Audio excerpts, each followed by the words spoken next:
আপনি যে এই যে দাঁড়ায় আছেন কিসের জন্য দাঁড়ায় আছেন? চাকরির জন্য দাঁড়িয়ে আছি।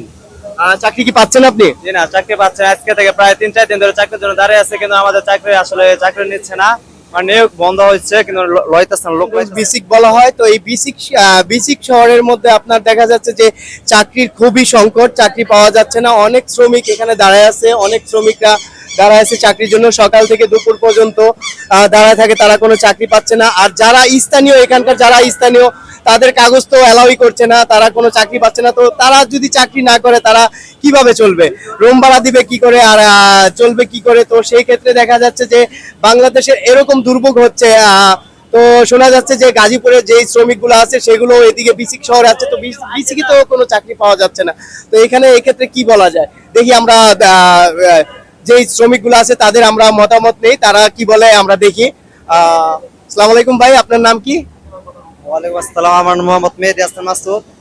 আচ্ছা ভাই, আপনি যে এই যে দাঁড়ায় আছেন কিসের জন্য দাঁড়ায় আছেন? চাকরির জন্য দাঁড়িয়ে আছি। চাকরি কি পাচ্ছেন আপনি? জি না, চাকরি পাচ্ছে না। আজকে থেকে প্রায় 3-4 দিন ধরে চাকরির জন্য দাঁড়িয়ে আছে, কিন্তু আমাদের চাকরি নিচ্ছে না। মানে নিয়োগ বন্ধ হচ্ছে, কিন্তু লইতেছে না, লোক লইতেছে না। তো শুধু দর্শক বিন্দু শুনলেন, আপনারা সাক্ষাৎকারে শুনলেন যে কোনো চাকরি পাওয়া যাচ্ছে না, চাকরি কোনো এলাও হচ্ছে না। তো এখানে যারা শ্রমিকরা আছে, যারা চাকরি পাচ্ছে না, তাদের সংসারটা কি করে চলে একবার জনগণ আপনারা হিসাবে আপনারা চিন্তা করুন যে মানে শ্রমিকরা কিভাবে চলে।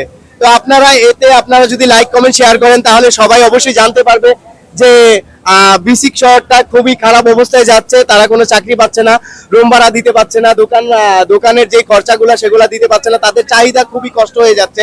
তো দর্শকবৃন্দ, আপনারা পরবর্তীতে আশা করা যায় যে পরের খবরের জন্য আপনার